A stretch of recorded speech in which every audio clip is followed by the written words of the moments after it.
Hey guys, welcome back to another episode of the Music Den. I'm your host, Armando Venditti. Hoping you guys are having a good day. I want to welcome you all back to another segment of Live Album Spotlight.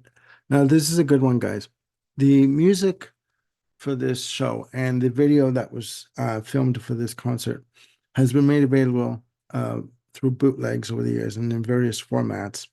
But this is the first time that the audio and video portion video, sorry, of the show has been made available commercially by the headlining artist at this event. The artist is Bruce Springsteen, and the concert in question is the legendary 1979 No Nukes concert.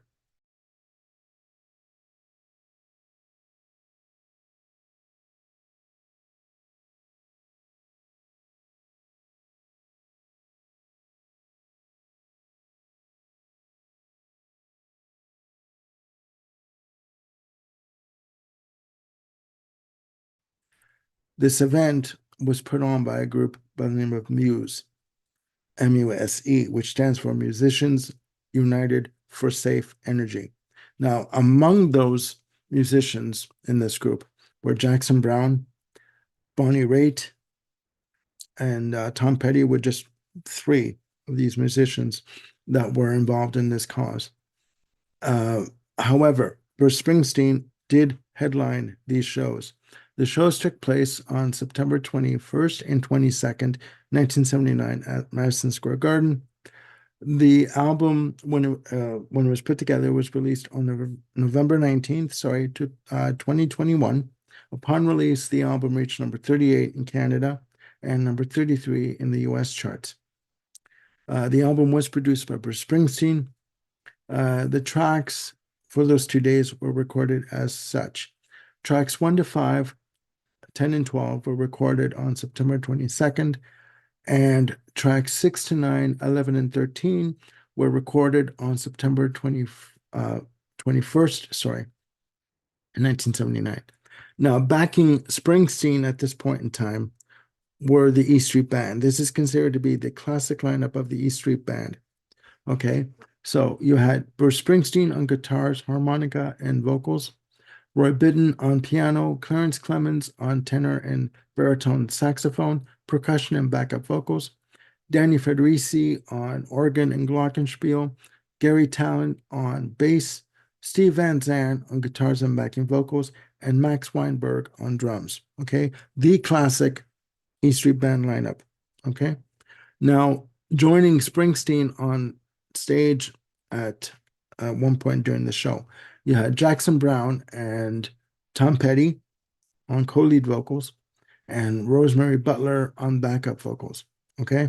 Now, Springsteen at this point, I mean, I've seen Springsteen in 1992, November 92 on the Human Touch and Lucky Days tour.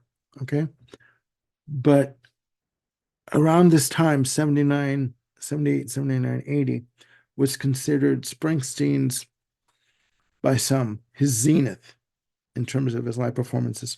His live performances would go on for like 4 hours.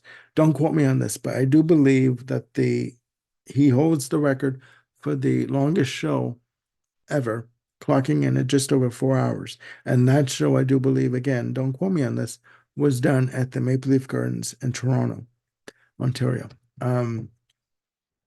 But when I saw this show, I watched it first on Blu-ray, and then I listened to the audio portion to do this episode again. I reacquainted myself with it. I didn't realize how much energy Springsteen had at that point. Okay. He's just a ball of energy and he's on fire throughout the entire show. Now, there are, 13 tracks overall, 7 tracks on disc one, 6 tracks on disc two. The majority of the tracks are taken from Darkness on the Edge of Town and Born to Run, with 2 tracks from what would become The River and 1 track from The Wild, the Innocent, and E Street Shuffle, okay, from 74. And again, I hope that I had that title right, from 74. But again, top to bottom, an emotional show. The tracks range in length from like 5 minutes and change to 12 minutes and change. Just unreal. A marathon show. And then it literally only clocked in at just over 90 minutes in terms of the performances. Starts off with Prove It All Night from Darkness on the Edge of Town. Just heartfelt, really amazing. The crowd is already into it. The minute the house lights go down, the crowd are on their feet, going nuts. After that is Badlands. Again, another anthemic version of this track. Just the crowd are really into it. The energy is up, like at 100 all the time. Up next is The Promised Land. And again, each track is like over 5 minutes long. This Promised Land, this version is like 6 minutes and 21 seconds, right?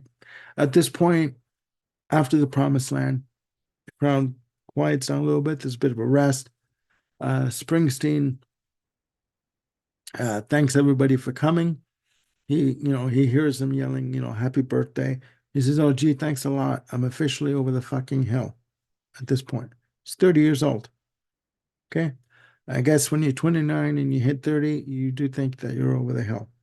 But then he goes into The River, right? And this is a brand new track at this point because The River was not released yet until 1980.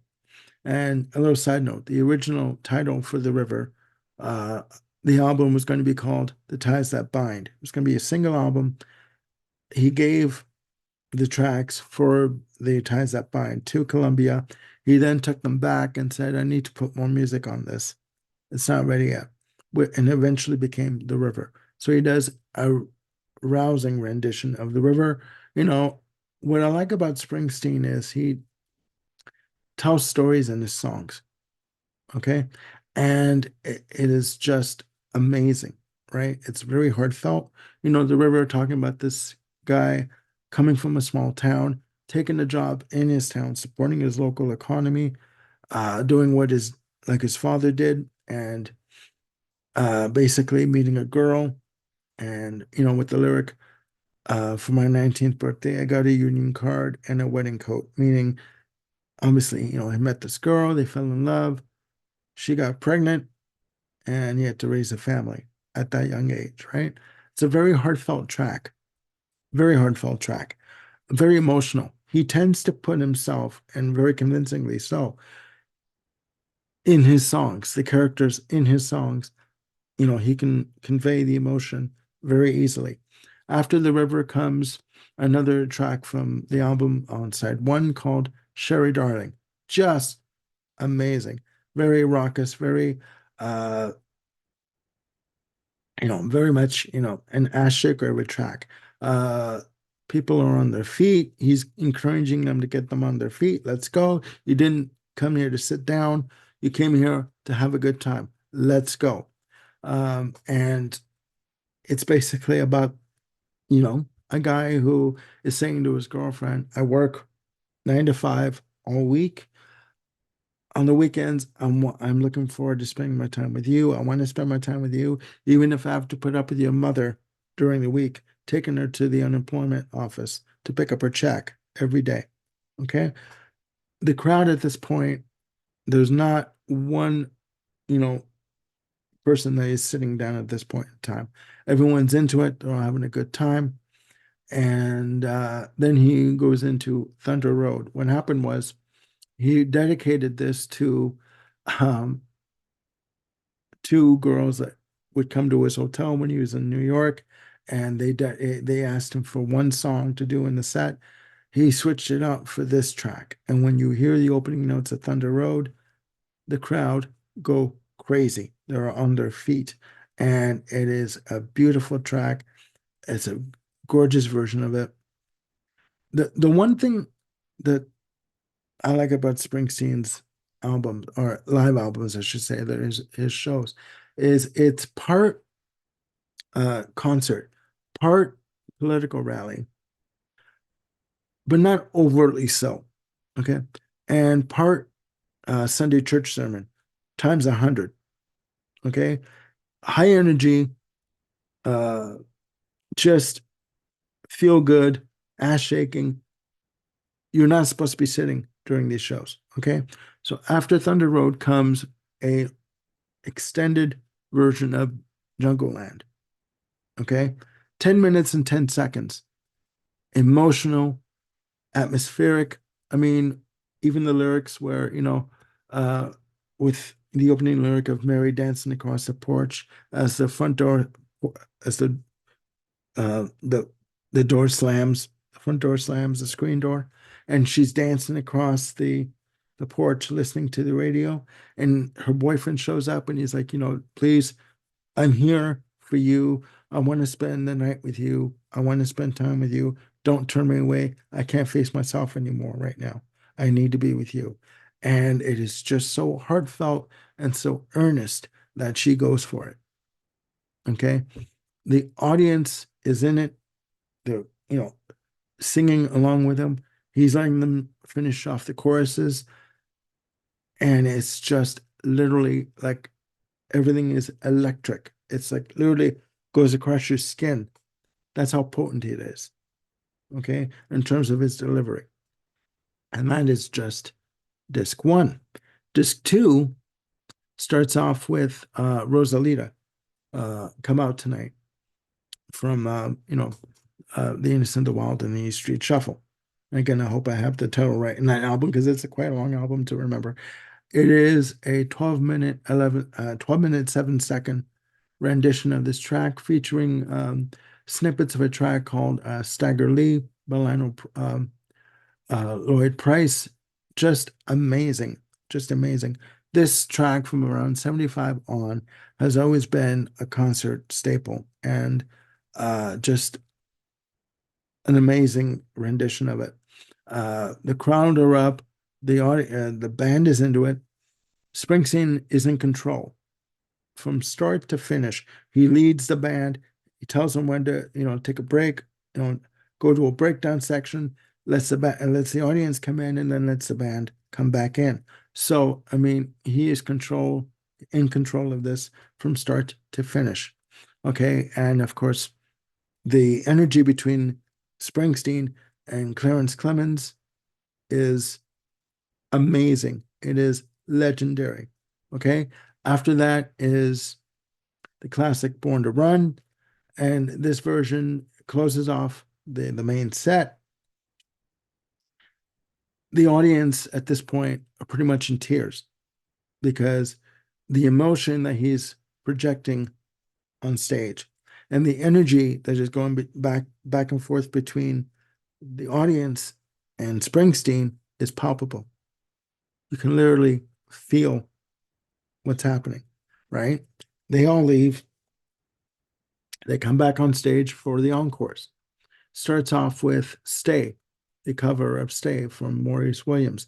And along with Springsteen, you have he invites Jackson Browne and Tom Petty and Rosemary Butler to sing backup vocals.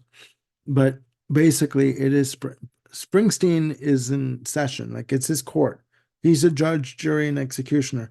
He's in session here. You're just along for the ride, okay? And he wants to get Jackson Browne and Tom Petty involved on the vocals, so they share co-lead vocals. But Springsteen is in full flight. He's in full control, and Jackson Browne and Tom Petty basically let him. They get into it, but they get into it, and like they let him get into it full throttle. Up next after Stay is what's called the Detroit Medley, track 11, which features Devil with the Blue Dress On and Good Golly Miss Molly, and also CC Rider and Ginny Take a Ride. And it is just brutal. He is all over the place. This track clocks in at like 9 minutes and 54 seconds. So he's basically taken over, and the audience are just basically holding on by this, by the seat of their pants, along with the band, the East Street Band. After that comes a track called A Quarter to Three, a version of a track called A Quarter to Three. It's just amazing. Okay. Clocking in at 9 minutes and 56 seconds, just under 10 minutes. And at one point around the the 4-minute mark, tells the band to go into a breakdown section to quiet the band down. And he's very serious at this point. Springsteen says, I have a message from the house management. And he's very serious at this point. The audience is like, and he's telling everyone, calm down, just quiet. I have an announcement to make from the house management. And the announcement is for the next, if you have a heart condition, if you've had heart surgery or experienced some chest problems, please leave the building now because we are not responsible for what happens to you within the next 5 minutes. And he's damn serious about this. And it is just wild. For the next 5 minutes, the band just go into a off-the-wall, high octane, high energetic romp for the rest of the track. And Springsteen is jumping off pianos, jumping off risers, jumping into the audience, taking off his shirt, just doing dancing back and forth, going crazy, right? He is all over the place. And he's literally dancing as he's going off the stage, right? Doing like a shuffle, kind of a walk. It is amazing. Then he comes back for another track called Ray Vaughan, a cover of a track called Ray Vaughan, written by Sonny West, Bill Timon, and Norman Petty. Okay, 2 minutes and 57 seconds. Okay, the audience at this point are like literally exhausted, right? And Springsteen looks like he's just getting ready to go, like to start up again, right? He has been known in the past to have been carried off stage. He'll come back on and he'll say, I don't need no fucking band to play with me. I can just play with my guitar. And the audience go nuts. He is literally being carted off stage by members of the E Street Band, most notably Clarence Clemons. But that is the end of the show, guys. 13 tracks, high energy from the word go. If you know of the concert and if you have the disc, please let me know down there in the comments what you think of the legendary 1979 No Nukes concert. You can get it on CD with Blu-ray. You can get it on vinyl. You can watch it or listen to it. Sorry, you can stream the audio on YouTube. You can't stream the actual concert itself on YouTube for some reason. I guess it's got to do with copyright issues. But you can get the box set, as it's classified as, on Amazon for like $50. I got it for like $39.99 when it first came out. You can get it on Discogs. You can also get it on eBay. So please, again, let me know down there in the comments what you think of this concert. And if you like it, if you don't like it, what is your favorite Springsteen album and all that kind of good stuff. And also, I will be doing a Springsteen album ranking. I'm going to be doing it in 2 parts because Springsteen has 21 albums with and without the E Street Band. Okay, so I'm going to be doing that over the next few days. Also, Bill Schuster and I are going to be doing more of our top 5 albums of the 1990s. We have years 1996 to 1999 to cover. We're also going to be doing an episode on Yes and Tales of Topographic Oceans, and with the subtitle, this is Bill's idea, Triumph or Turd, okay? Because some people do think that this is Yes's best album, Tales of Topographic Oceans, and some people do think that it is a pretentious album and it's maybe too much for people to digest and a little bit over the top. Again, I hope you guys, once you've seen the show, Easter will have passed. So I hope you guys have had a good Easter and that you're looking after yourselves and one another. I will say goodbye for now, and we'll see you soon with another video. Bye for now.